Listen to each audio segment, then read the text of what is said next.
Bonjour, bienvenue dans Femmes et Pouvoir, l'émission qui met en lumière des femmes qui savent lier pouvoir et féminité, mais surtout l'émission des femmes qui osent changer le monde.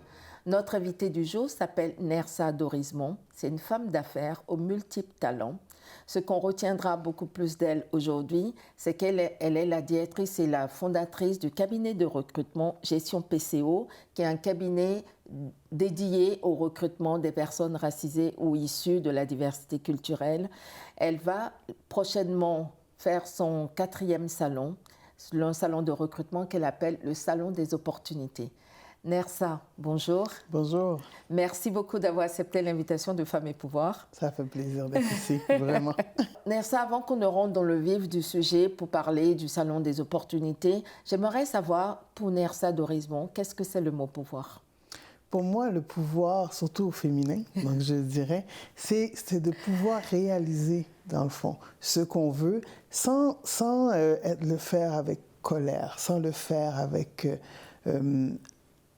Parce que la femme, on a cette possibilité d'être très subtile dans ce qu'on fait.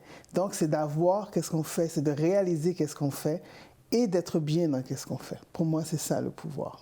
Alors, justement, vous avez dit le pouvoir au féminin, parce Oui. qu'à chaque fois qu'on pense pouvoir, on pense plutôt masculin, plutôt tous les attributs plutôt masculins. Est-ce que pour vous, le mot pouvoir et le mot femme, c'est indissociable ou est-ce que ça peut se traduire autrement?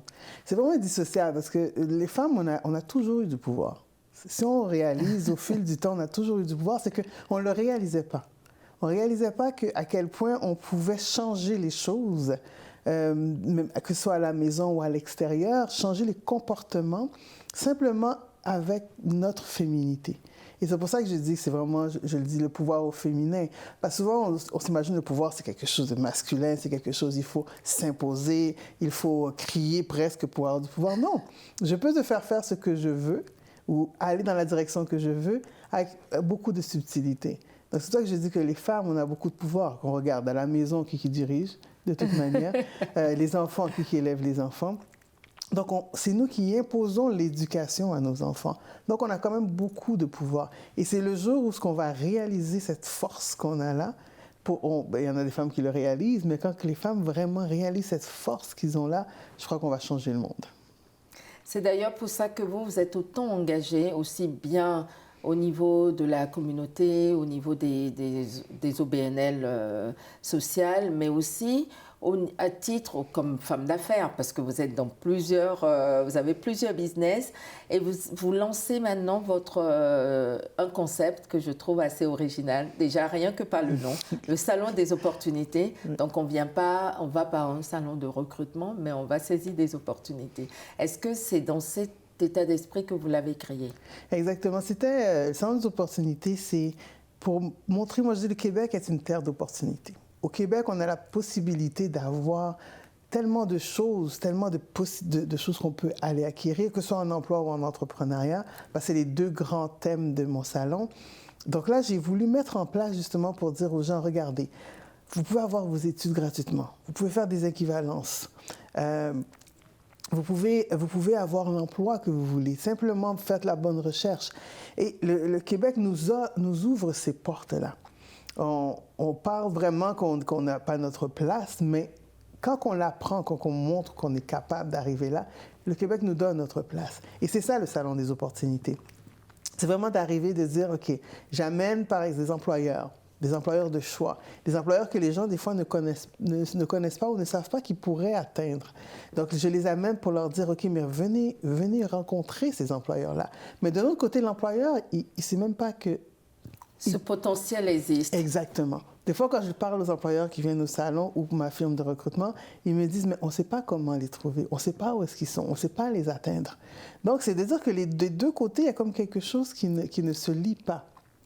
Donc, le salon se veut ça, se veut un lien entre les deux. Et je suis sûre que je ne peux pas mettre toutes les opportunités là, mais c'est juste de dire, regardez, vous voyez, j'ai pu mettre ça. Après le salon, allez chercher tout ce que vous pouvez aller chercher.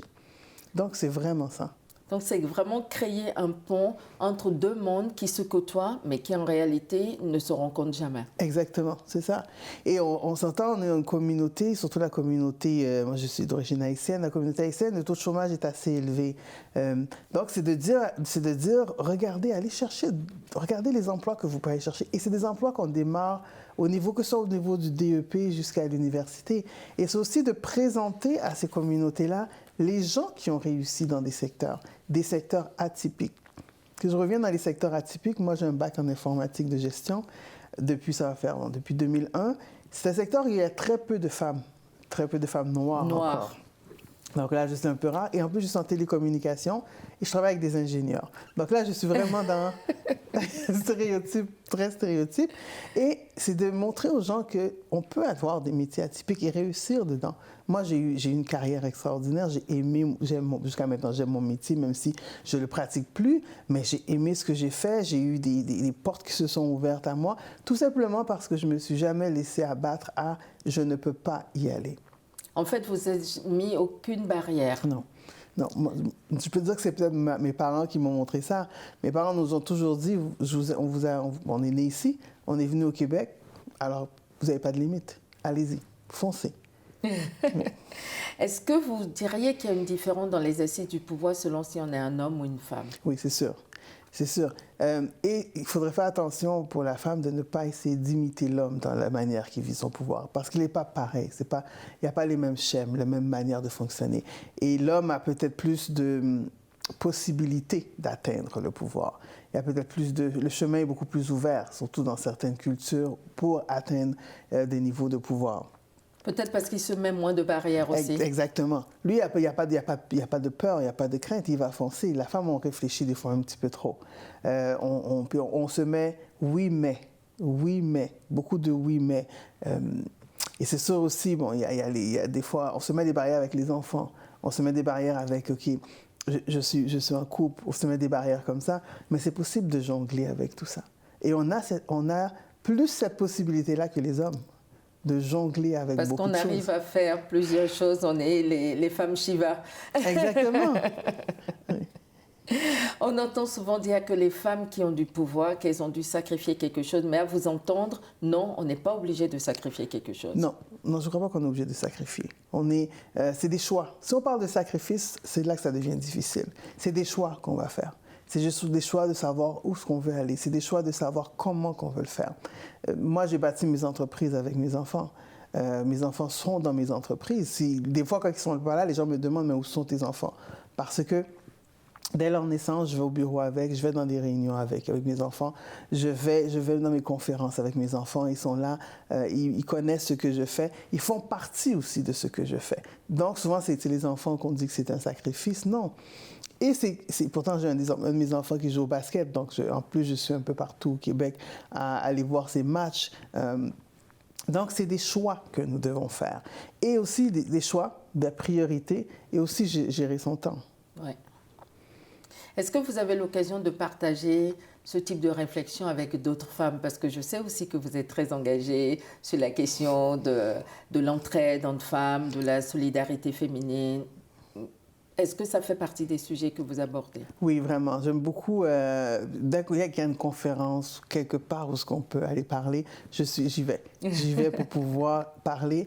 Et je suis rendue à un point où je veux en parler, pour pouvoir dire à d'autres femmes que c'est possible, pour pouvoir dire à d'autres femmes que il faut faire, il faut aller au-delà de ce qu'on est.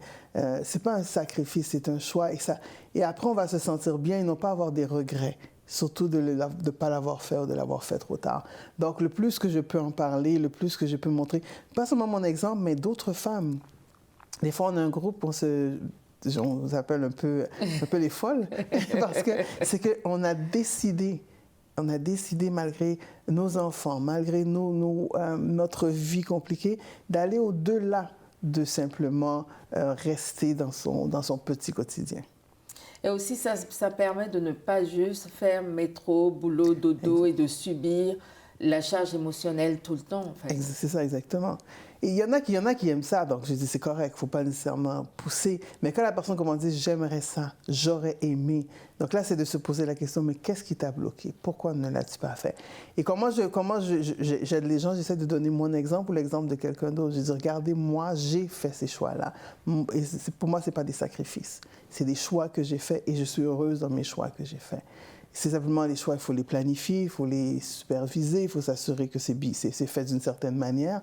Mais c'est de dire justement, regardez, faites le choix et allez vers ce que vous voulez réaliser. Est-ce que vous pensez que les organisations devraient aussi peut-être mettre en place des structures d'entraide pour les femmes pour pouvoir s'exprimer ou pour pouvoir tisser encore plus de liens? Oui, oui. Je vois qu'il y en a quelques-uns, mais il faudrait comprendre plus la problématique, qu'est-ce qui fait que les femmes ne font pas certains choix. Et je crois que c'est ça que les organismes devraient aller chercher beaucoup plus, parce qu'il y a certaines femmes qui vont dans des organismes, mais elles continuent à ne pas faire le choix. Elles continuent à rester dans son métro, boulot, dodo. Donc, est-ce que c'est peut-être de les aider à... Qu'est-ce qui te bloque? Qu'est-ce qui fait que tu ne le fais pas? Pourquoi tu arrives pas? Et de leur donner des exemples, parce qu'il y en a une multitude de femmes. Absolument, oui. Donc, leur amener les exemples des femmes qui l'ont fait. Comment avez-vous réussi à le faire? Donc, je crois que les organismes, peut-être, c'est un aspect qui devrait être mis de l'avant. Très bien. Nous allons marquer une petite pause et on revient dans quelques instants.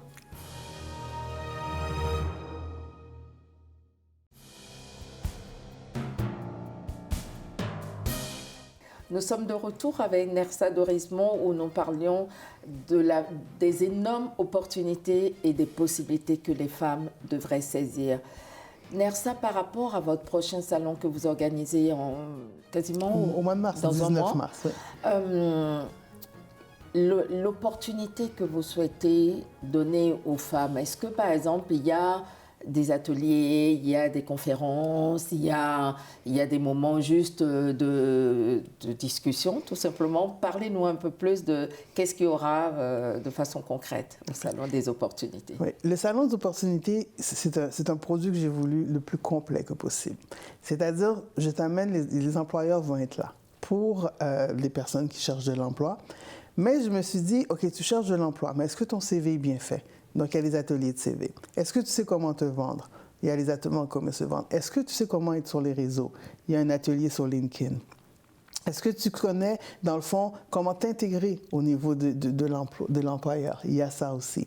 Donc, en plus d'avoir des employeurs qui vont venir te rencontrer, j'ai mis un ensemble de conférences et d'ateliers, les soft skills. Est-ce que tu sais comment développer est-ce que tu connais tes compétences? Donc, il y a tout ça en plus qui va avoir, en plus des exposants qui vont être là. Mais j'ai un volet très entrepreneurial aussi. Donc, si on connaît l'entrepreneuriat, pour moi, comme ça fait plus de 25 ans que je suis dans le domaine, j'ai coaché, fait des formations et une multitude de choses. Donc, j'ai mis le volet aussi pour les entrepreneurs. Donc, il y a le pôle entrepreneurial qui va être là, avec, par exemple, Entreprendre ici qui va être là, avec une conférence sur le financement, avec Info Entrepreneur, avec aussi le groupe 3737 qui va venir présenter, dans le fond, comment l'incubateur, l'accélérateur peut les aider. Donc, j'ai voulu aussi montrer aux entrepreneurs qui arrivent les possibilités qu'ils ont pour aller à la prochaine étape de leur entreprise, qui peuvent être encadrées, structurées. Donc, je fais toujours les deux volets. Ce n'est pas juste arriver puis tu fais le tour, mais en plus, comment ça peut t'aider. Et comme c'est un salon à l'échelle humaine, on a l'aspect de dire qu'on a ce qu'on appelle à l'intérieur des influenceurs, des personnes qui vont venir pour, dès que vous arrivez, qu'est-ce que vous avez besoin et vous guider vers la bonne chose. Personne ne va être en train de regarder, je suis perdu. Se chercher ou va se dire, mais finalement, ça ne m'a rien apporté. J'ai pris plein de documentation, mais je ne sais même pas comment faire. Exactement. Il y a quelqu'un quand même qui va vous attraper pour vous demander, est-ce que vous avez trouvé ce que vous voulez? Non. Comment on peut vous aider pour la suite? Parce que tout le monde doit être pris en charge. C'est pour ça que c'est un salon à l'échelle humaine, un salon où on veut que la personne sache qu'elle a la possibilité d'aller plus loin dans ce qu'elle veut aller. Et c'est aussi l'occasion pour qu'elle puisse discuter directement avec des employeurs, des recruteurs, et qu'elle ait aussi une idée de la politique de l'entreprise. Qu'est-ce que l'entreprise attend? Exactement, c'est ça. Dans un cadre où on est en pleine pénurie de main-d'œuvre, on dit actuellement les chercheurs d'emploi sont choyés. C'est le moment d'en profiter, de rentrer là où vous voulez rentrer. Ah oui, vraiment, c'est le moment. Est-ce que vous avez un coup de gueule ou un coup de cœur vers ça? Dans la vie de tous les jours, dans tout ce que vous organisez, est-ce qu'il y a quelque chose qui vous énerve vraiment et saisissez l'opportunité d'en parler, ou quelque chose qui vous touche vraiment dans vos engagements, par exemple? Oui, depuis quelques temps, ça fait presque un an, je parle beaucoup de la santé mentale, surtout la santé mentale des minorités visibles et des entrepreneurs, beaucoup. On remarque que, oui, effectivement, les entrepreneurs, ils bougent, ils semblent réussir, ils donnent cette image-là, mais d'un autre côté, il y a beaucoup de dépression, de fatigue, de surmenage, de stress, d'anxiété. Il y a beaucoup de choses autour de cette réussite-là que les gens ne parlent pas.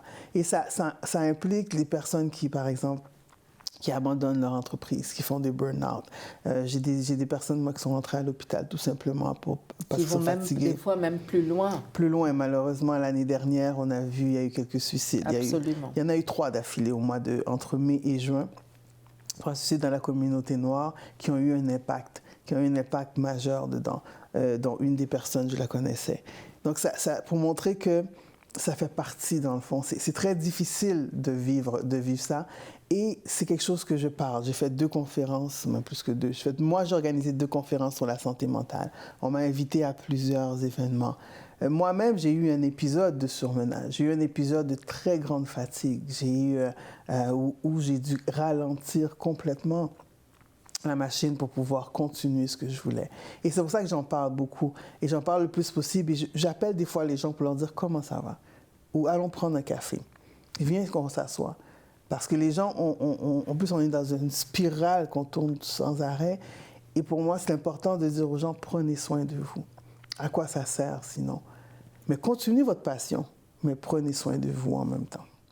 Et parce qu'on a l'impression que quand on est à ce niveau-là, il faut préserver aussi les apparences. Parce que plus vous avez de reconnaissance, plus vous avez de succès, plus vous êtes sollicité, et moins vous prenez du temps pour vous, parce que vous donnez beaucoup à l'extérieur. C'est ça. Et à un moment donné, il faut dire non. Moi, c'est ce que j'ai commencé à faire. J'ai dû commencer à dire non, je ne peux pas. Qu'est-ce que je dois vraiment y aller, etc.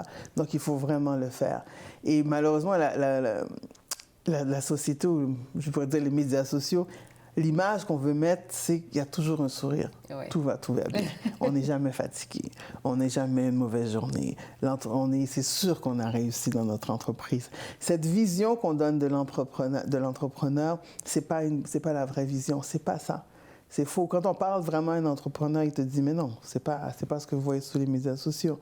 Donc, c'est dur de le mettre parce que d'un autre côté, les clients, s'ils te voient de l'autre côté, il va dire, mais OK, mais je peux pas. Oui, je ne peux pas collaborer avec quelqu'un qui est dépressif. Exactement. Donc, il y a comme 2 aspects. Oui, j'ai parlé de l'entrepreneur là-dedans, mais aussi au niveau du recrutement, j'ai vu la même souci.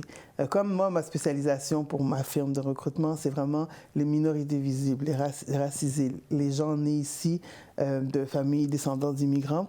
Ce qu'on remarque, c'est qu'il y a ça, mais c'est un tabou. Il y a des fois, quand on parle avec des personnes qui cherchent de l'emploi, elles sont anxieuses. Il y en a qui viennent d'arriver dans le pays, ont déjà fait une dépression. Parce que ce qu'on avait vendu du pays, c'est pas qu'est-ce qu'ils sont. Pas ça. Ils sont isolés. Ils n'ont pas de famille ici. Donc, il y a tout un ensemble aussi. Cette classe-là aussi a besoin de soutien. Donc, dans tout ce que je fais, j'ai cet aspect de santé mentale et équilibre mental aussi. Est-ce que vous avez un coup de cœur? On parlait tout à l'heure justement des cheveux, n'est-ce pas? Quand on parlait des cheveux, on parlait beaucoup de la femme, ou la coiffure de la femme, c'est très, très important. Moi, effectivement, ce que les gens voient de moi, c'est vraiment l'afro. J'ai décidé de laisser mes cheveux avoir une vie. Et je crois que pour moi, c'est ma force. Pour moi, c'est ce qui me démarque parce que ça me dit, OK, c'est ce que j'ai. Je suis née avec les cheveux comme ça. Je suis les cheveux naturels, afro, qui, des fois, ont une vie propre, qui partent tout bord, tout côté, et de se les laisser libres. Donc, je crois que c'est ça, vraiment, mon coup de cœur là-dessus. Si vous étiez un homme ou une femme d'État, lequel ou laquelle seriez-vous et pourquoi? Mon Dieu. Un nom de quelqu'un? Non, Non. ou personne d'ailleurs. Non, parce que je suis quelqu'un, malgré que je suis beaucoup devant la scène, j'aime être derrière la scène. Arrivé à ce niveau-là, j'aurais été quelqu'un plutôt derrière la scène pour tirer les ficelles.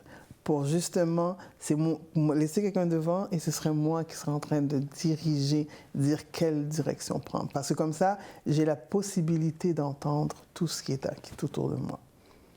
Très bien. Si vous avez un jour pour changer le monde, par quoi commenceriez-vous? Les enfants. Vraiment. Je commencerai par protéger, les protéger, les aider, leur donner l'amour, parce que je crois qu'ils ont besoin de ça, leur donner l'amour, les outils, et vraiment, et les mettre tous ensemble. Donc, pour qu'ils comprennent qu'ils n'ont pas de limite, ils peuvent réaliser tout ce qu'ils peuvent réaliser, et que ensemble, ils sont beaucoup plus forts pour arrêter cette histoire de racisme, cette histoire de différence entre les différents peuples et qu'ils peuvent aider un autre peuple sans essayer de le détruire. Donc, ce serait vraiment au niveau des enfants que je commencerais mon changement. Si vous étiez un animal, lequel seriez-vous? Et pourquoi? Automatiquement, je pensais à un léopard. Et pourquoi un léopard? Je pensais à un léopard parce que j'aime comment il marche. J'aime sa manière de marcher, d'observer doucement avant de prendre une décision, avant d'aller vers sa proie, sa vitesse. Justement, il est tout doux, tu vois, puis ses muscles bougent, et puis tout à coup, il se lance. Donc, ce serait vraiment ça. Et c'est très rare qu'il rate sa cible. Et voilà. En préparant cette rencontre, on vous a demandé de venir avec un objet, une photo, quelque chose qui pour vous symbolise le pouvoir et la féminité, mais vous m'avez déjà répondu tout à l'heure que c'était vos cheveux qui pour vous symbolisaient le pouvoir et la féminité. Exactement, oui. Si une petite fille regarde cette entrevue et déclare « Quand je serai grande, je voudrais être Nersa Dorismond », qu'est-ce que vous lui diriez? Oh mon Dieu. Je lui dirais de peut-être, mais de prendre son temps. De prendre son temps et de prendre... Moi, ce que je trouve, c'est que je bouge beaucoup, je fais énormément de choses, mais j'ai commencé tard. Donc, si j'ai une petite fille, je leur ai dit, commence plus tôt. Commence plus tôt à comprendre que tu peux faire tes choix très tôt dans ta vie et ne pas se laisser influencer par les autres. Parce que ça m'a pris du temps à arrêter de laisser les autres m'influencer. Et ça, ce serait une rubrique complètement. Par exemple, juste moi, j'ai blanchi ma peau pendant longtemps. J'ai tiré mes cheveux longtemps où je détestais ma couleur avec tout ce qui était possible. Ah oui, en effet. Oui. Ça mérite que vous reveniez, qu'on en rediscute. ça, c'est difficile. Ah oui, moi, je faisais des régimes drastiques, énormes. Je ne mangeais pas, je voulais être toujours plus mince. Donc, c'est très tard que... Vous avez compris qu'il fallait arrêter de vous faire mal, en fait. Exactement. Je suis ce que je suis. Je suis Nersa. Je suis comme je suis. Je bouge, je fais ce que j'ai à faire.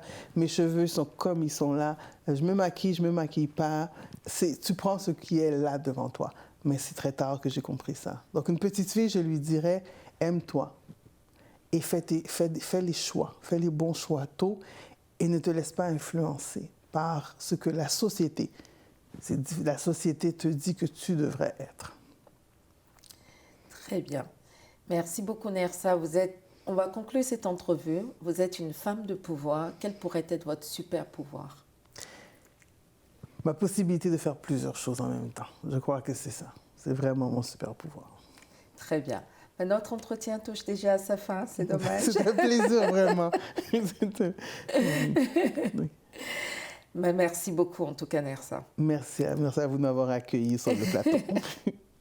C'était Femmes et Pouvoir, l'émission des femmes qui savent lier pouvoir et féminité. Si cette émission vous a plu, n'hésitez pas à nous soutenir en allant sur tous nos réseaux sociaux, Facebook, Instagram, LinkedIn et Twitter, et aussi sur notre chaîne femmesetpouvoir.org, et évidemment sur YouTube. Je vous dis à très bientôt. Merci.